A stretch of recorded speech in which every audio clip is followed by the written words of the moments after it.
to be with us today. We thank you for your interest in what we do at the State Board of Education. Is there any objection to approving the minutes as presented from our last meeting, which was June 3rd? Sounds like a long time ago, doesn't it? Hearing none, the minutes are approved by unanimous consent. Is there any objection to approving the agenda as presented for today? Hearing none, the agenda is approved by unanimous consent. We have no one who has signed up for public comments today, so we'll move right on into our committee items. Our first item is Retired Educator Certificate Guidelines, and Mary Hipp will talk to us about that. Good morning. Good morning. Dr. Mathis already put me to work even for the first item this morning, so I hope you're doing well. It's good to see all of you again. The first item that we are presenting today is approval of guidelines for the Retired Educator Certificate. That particular certificate type was originally approved by the General Assembly in 2018 for the purpose of allowing a retired educator to maintain certification for the purpose of substituting. The Educator Assistance Act of 2025 amends that retired certificate so that it can now be used for an educator who is retired to return to employment either on a full or a part-time basis and maintain certification without having to meet renewal credits. So the guidelines that we are presenting to you today are the updated Retired Educator Certificate procedures, applications, eligibility requirements aligned with the Educator Assistance Act that was approved this session. We are already issuing the updated certificate. The law went into effect July 1, 2025.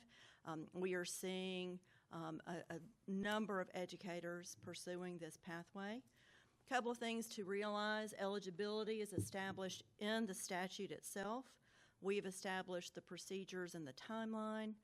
The statute also is very clear that teachers that return to employment under the Retired Educator Certificate, although they do not have to meet renewal requirements to maintain that credential every 5 years, they do have to engage in the professional development that is required by their employer. So I did want to make sure that you were aware of that. But the guidelines are before you. If you have any questions about the document itself, I'll be glad to answer those. So, Mary, I'm not on this committee, but I'm asking for a friend. Okay. Make that very clear. Whose certificate expires, I think, in 2029. Mm-hmm. He's retired. So for him to renew his certificate in 2029, he would just simply go to the portal, follow the... So at the time or close to the time that that certificate, the professional certificate, will expire, your friend can apply for the Retired Educator Certificate, be issued that, and then you can request to maintain it every 5 years without renewal credits. So our recommendation is for educators to allow their current professional certificate to run its course, then to apply for the new certificate. We have already begun the process of updating the certificates that we had previously issued under the legislation as it existed prior to 2025. That certificate, again, was only for substituting, and we actually removed the certification fields off that credential. So we're now in the process of going back and updating all those credentials for the 700 or so educators that had one. I'll have to admit, when I first read this, the first thing that came to my mind was how long has that person been retired, and how many years and previously what did they have a current certificate. Being a retired educator, you get out of the loop, Right. You do, and that would be a concern that I would think we And I have to think deal that's- with in some way. Absolutely, and I think that's a real, that becomes a hiring decision for a Yeah. district. Yeah. We certainly know that there are vacancies that some of our districts are struggling to fill, Yeah. but they want the best qualified individual in there working with Yeah. kids. So that's, again, part of that employment process. But this option is available. Yeah. Yeah. Hey, Mary, Yes, sir. Could I ask that you or staff send out the new guidelines to everyone? The link that's on the webpage is actually not functioning. Okay, So I will it do has that. not been since at least yesterday. Okay, I didn't discover it until late enough in the day yesterday that I said, if I call somebody at 4:30 and ask them to fix that, they're not going to be happy with me. so I'll let Tammy reach out to Cricket and we'll see if we can get that Great, fixed. thank you. Sir. Are there any other questions of Mary? Is there a motion to approve the retired educator certificate guidelines for 2025? I make the motion. Warren? Warren made the motion that we approve. Do I have a second? Oh, Richard Harrington seconds. All those in favor of the motion signify by saying aye. Aye.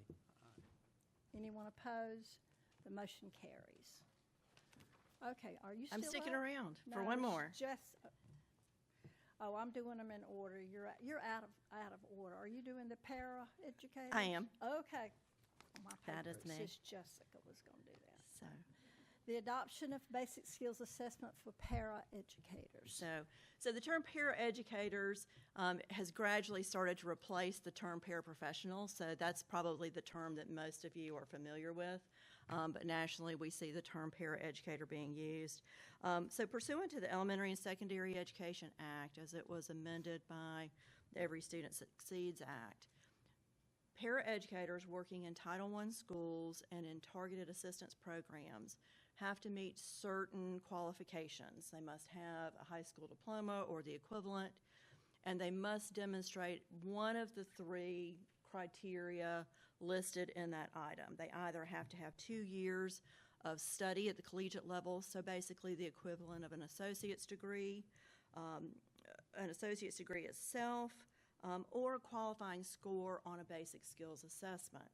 So in 2003, the state board approved ParaPro as the basic skills assessment for qualifying paraprofessionals and paraeducators.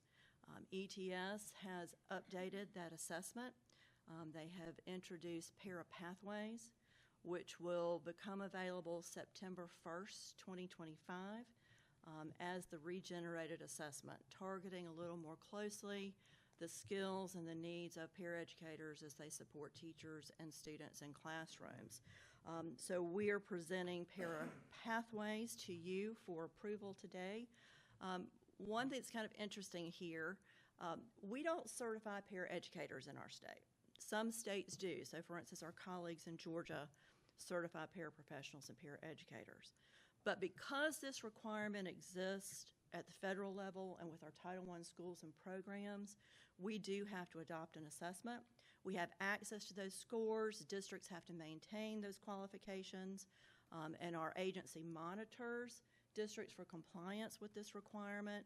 But again, we don't issue a credential to these particular individuals working in our schools. You have information there with you today about the assessment. 2 sections, one on reading and writing, the second on mathematics. Comparable length, comparable number of items, but again, a completely regenerated assessment. We recommend allowing ParaPro to remain in place for a year until ETS retires it. One benefit to our districts that may want to qualify individuals this fall, ETS will offer Para Pathways at no cost between September 1st and December 31st, 2025. So any paraeducator that needs to take the assessment will be able to do so at no cost. They will also get an interactive practice test at no cost during this rollout period as well. So this is basically in effect right away. So the assessment becomes right. available Part of September 1, already. 2025. Okay. It can be taken online, so an educator or paraeducator can access it that way. Yeah. Many of our districts actually offer the assessment in-house, so to speak. So they actually purchase the vouchers for an individual to take the assessment.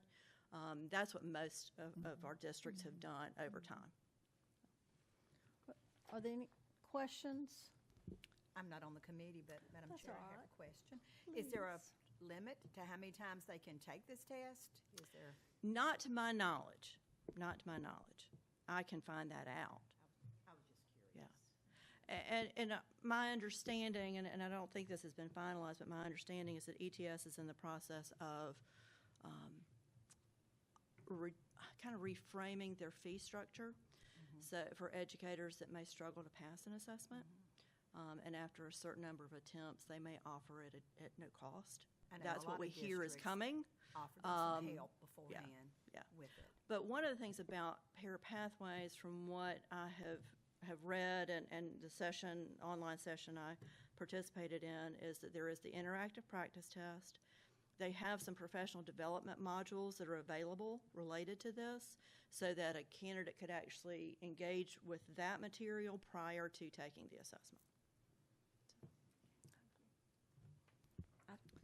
From my experience, one of the things that we learned was that the test that EST uses for this is very similar in the way it's presented and the information that is being tested to the exit exam that adult ed uses, or Oh, the interesting. equivalency Okay. test that they use. They're very similar type things. So if they've done one and passed it, they probably would do well in the second. Anyway. Any questions? I do have. Mr. Warren has Yes.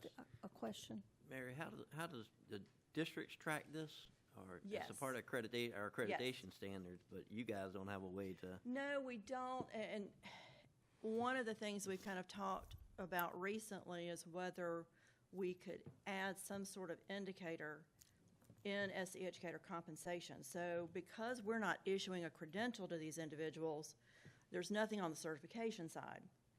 When a district, though, enters these paraeducators into the compensation system, there could be an indicator, perhaps, to track how that person has met the qualification.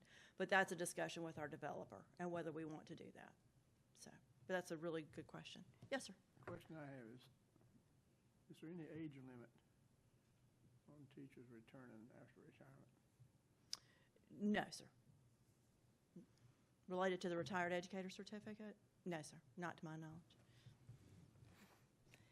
If there are no other questions, is there a motion to approve the adoption of a basic skills assessment for para educators?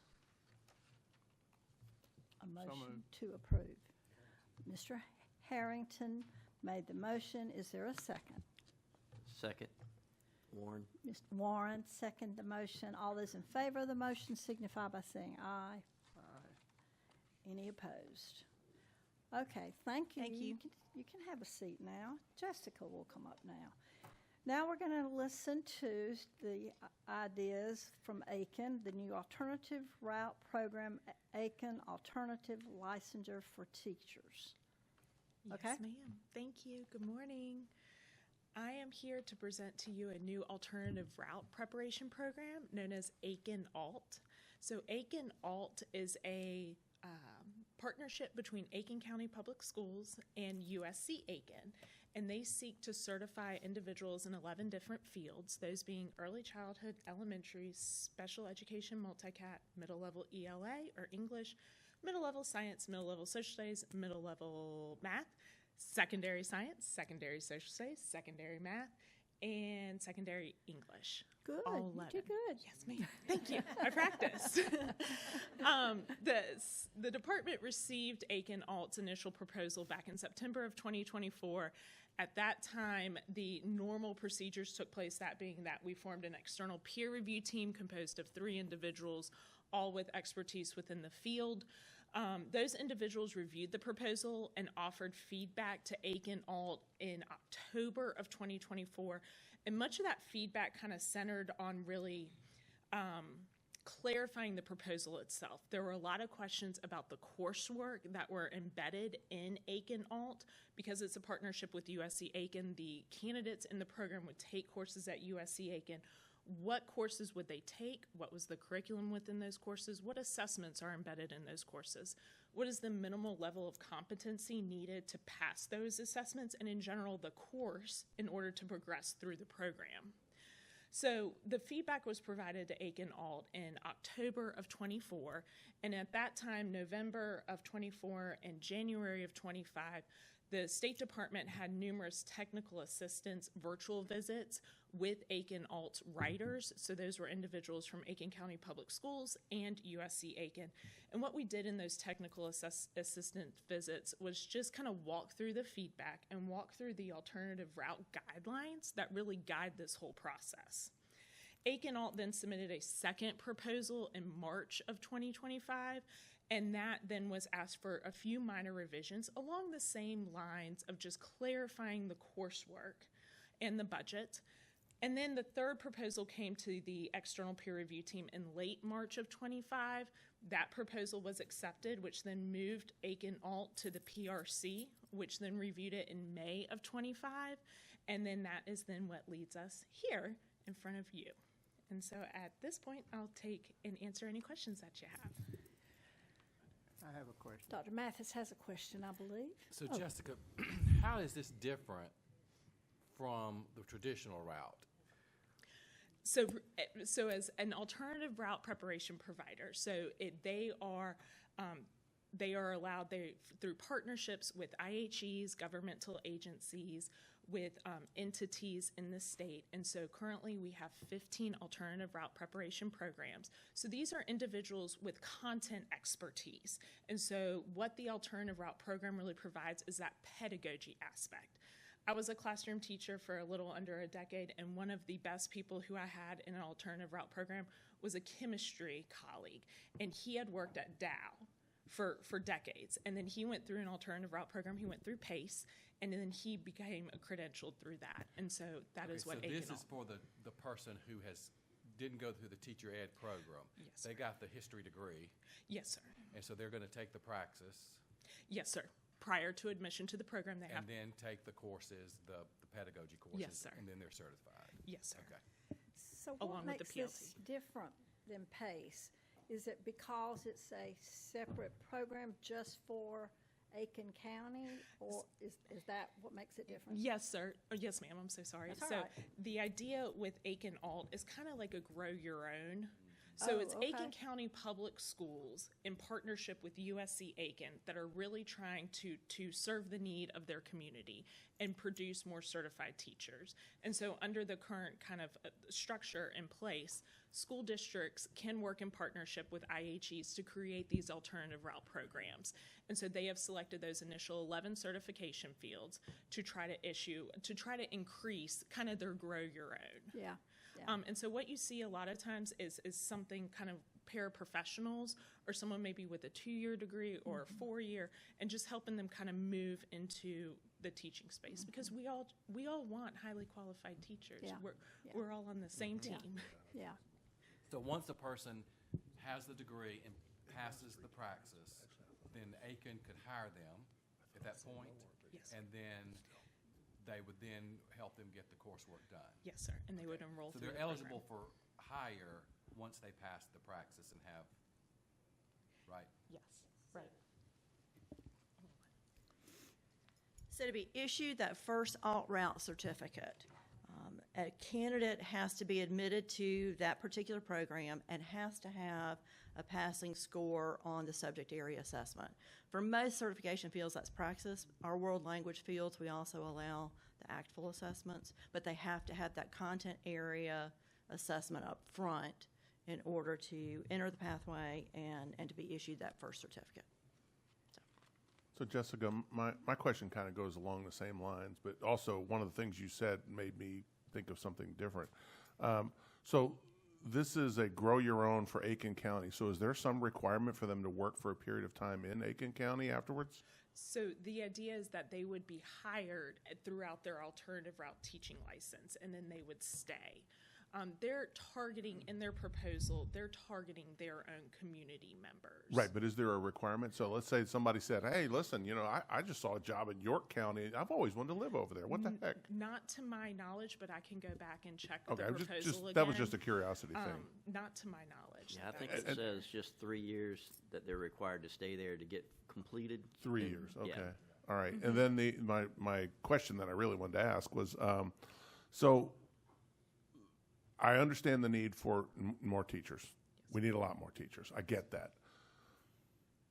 Where is maybe there's not, but I'm wondering where is the disconnect for the standard, the typical traditional route? I mean, is that route just too onerous that people won't do it? I mean, what are we putting a roadblock in the way of people who would love to be teachers, but we've just made certification so hard that without an alternative route, it's just not worth it for a lot of people?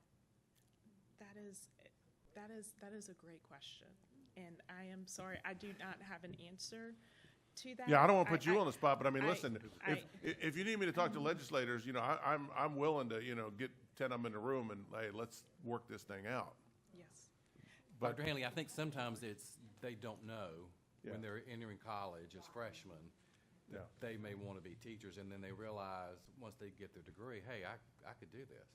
Yeah. And so then it's too late to go back, and so this is just another route to do that. But my And a lot of concern, them is a second career. yeah, my concern though is we're going to get down to for information items where we got some colleges closing their programs that we're going to talk about, and I think some of it is because of all the alternative certification routes that they have now. So there's We kind of see a number of things. I mean, over time, there's been a decrease in the number of undergraduates enrolling in traditional prep programs, although in the last couple of years, it's been a little bit of an uptick.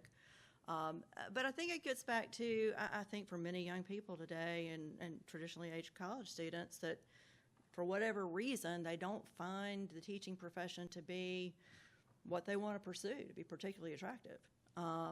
And get out in the workforce and discover, maybe I really do need to listen to that voice in the back of my head that says, this is for me. I can tell you with my own daughter, that was certainly something for her. Maybe it was because of her experience having an educator in the house, but she wasn't going to pursue that. Well, she is a fine teacher today because she got out in the workforce, did well there, but it was not her passion. And so I think we see that with a number of folks, and our districts say to us, some of those folks are really the ones you want because that experience in the world of work impacts students in a very positive way. So, if we can solve this, if we can answer your questions, we're going to market it. But you ask a very critical. No, you have asked a very critical question that I think, is on the minds of districts and folks that do this work every day. So. I think it's praxis.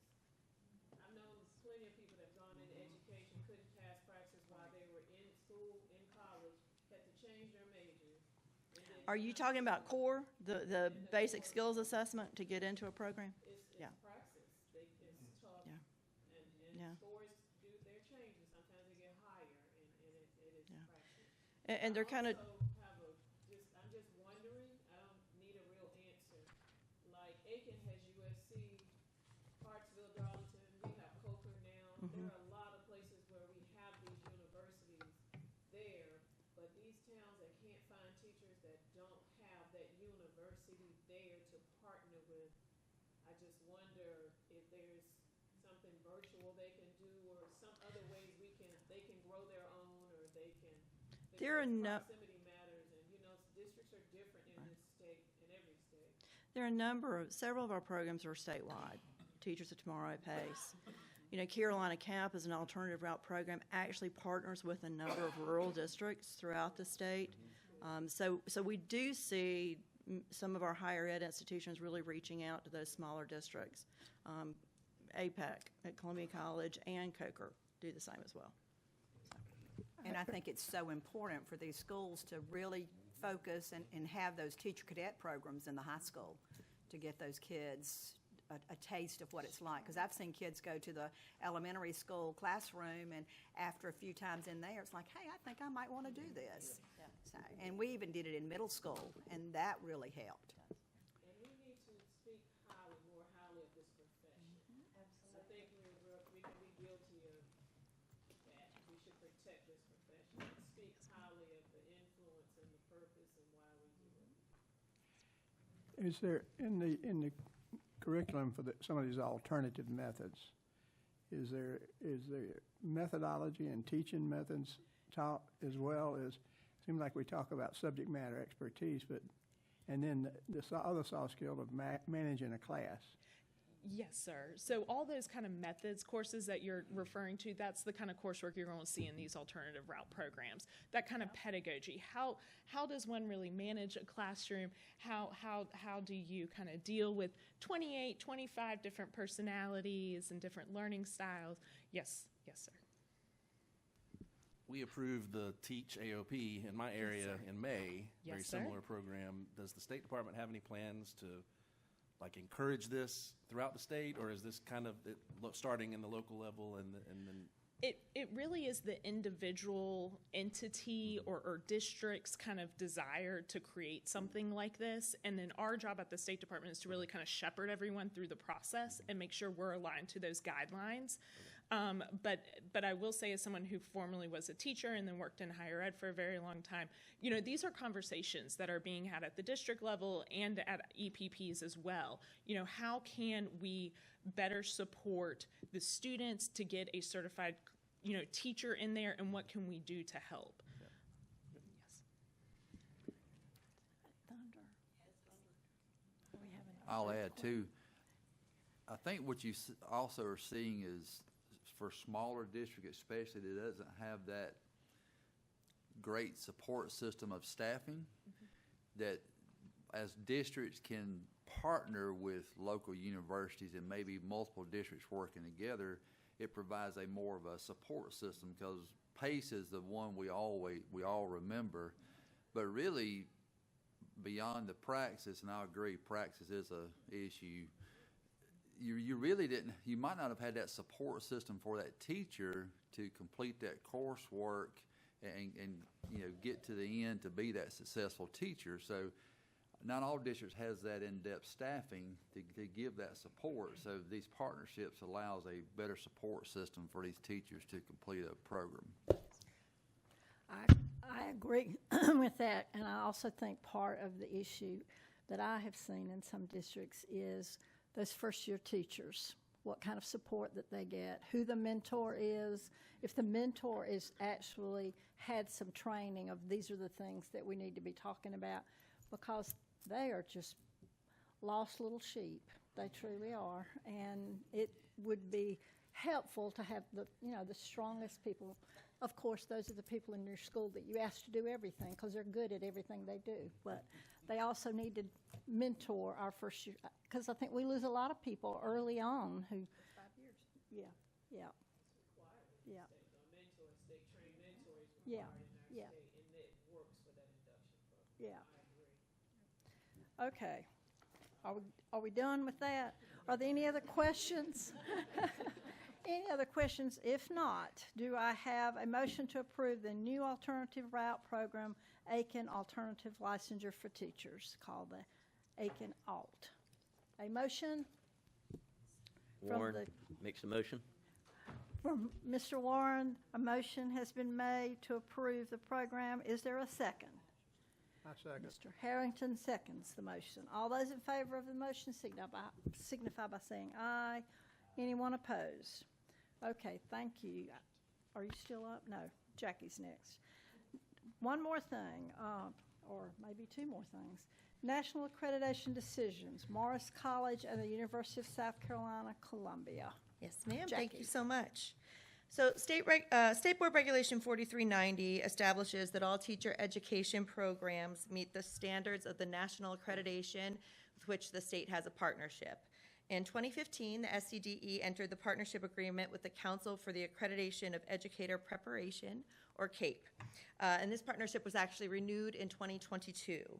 The SCDE and the Professional Review Committee recommends that the State Board affirm the CAPE accreditation decision of accreditation for Morris College at the initial level and for University of South Carolina, Columbia at the initial and the advanced level.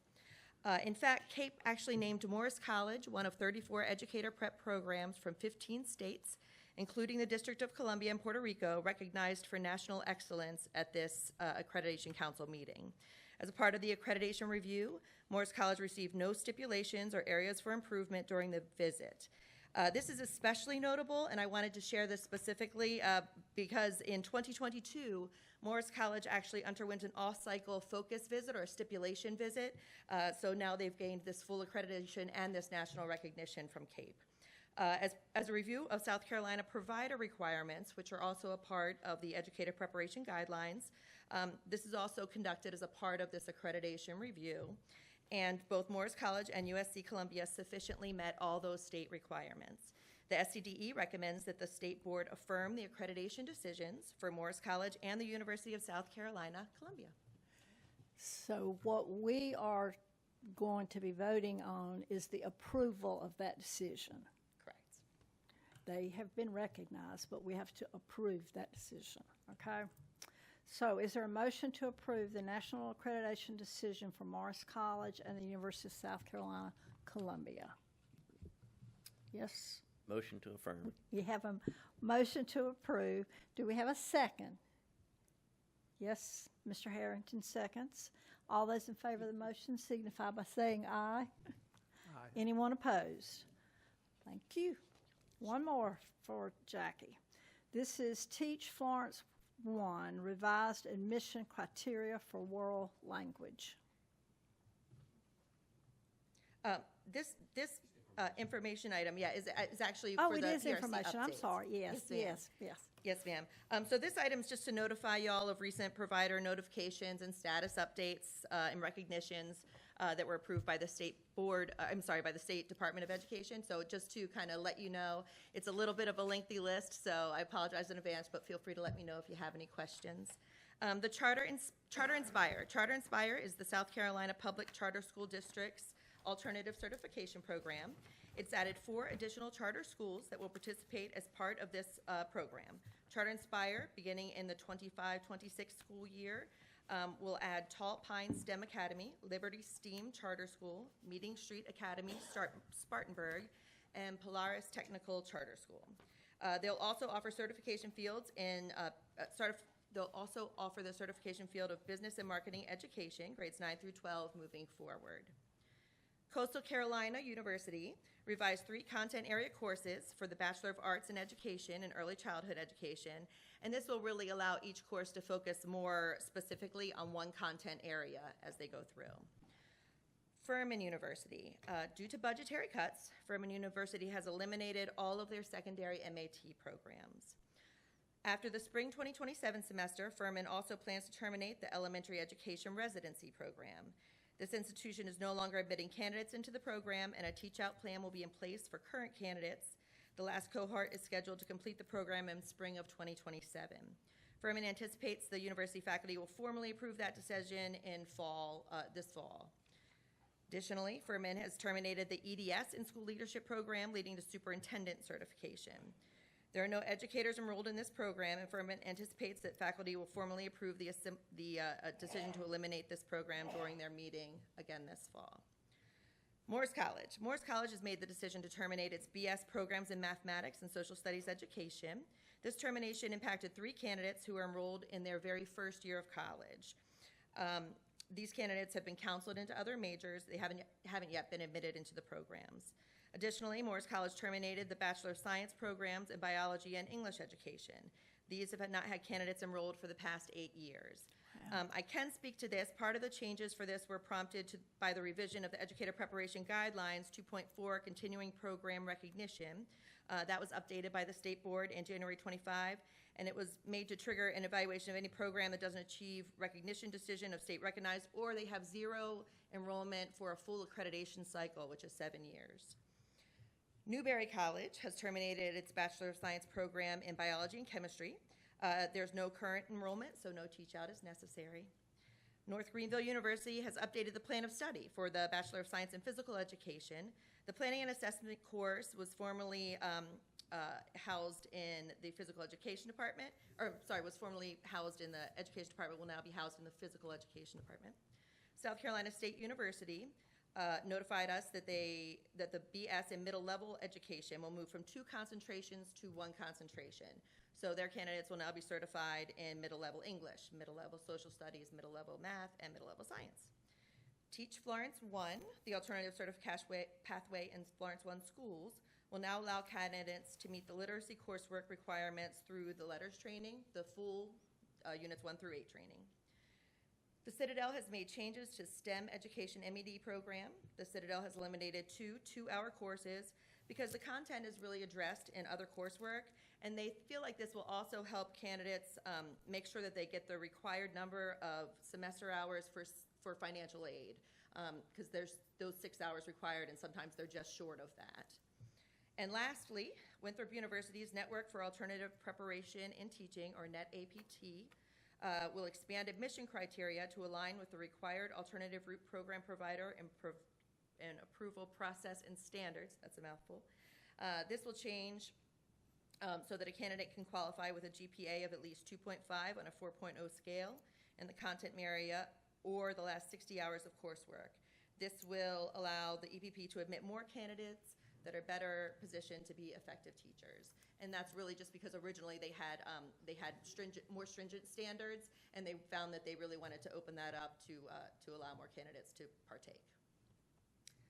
Thank you. We appreciate that. Thank you. Okay, is there a motion to place action items 1, 2, 3, and 4 that we have talked about today on the consent agenda? So move, Warren. Is there a second? Mr. Harrington seconds. All those in favor signify by saying aye. Aye. Anyone opposed? The motion carries. Is there a motion to adjourn? Surely somebody will want to do that. Who wants to do that? So moved. So moved. And a second? And a second. So all those in favor of adjourning, say aye. Aye. We're adjourned. Thank you.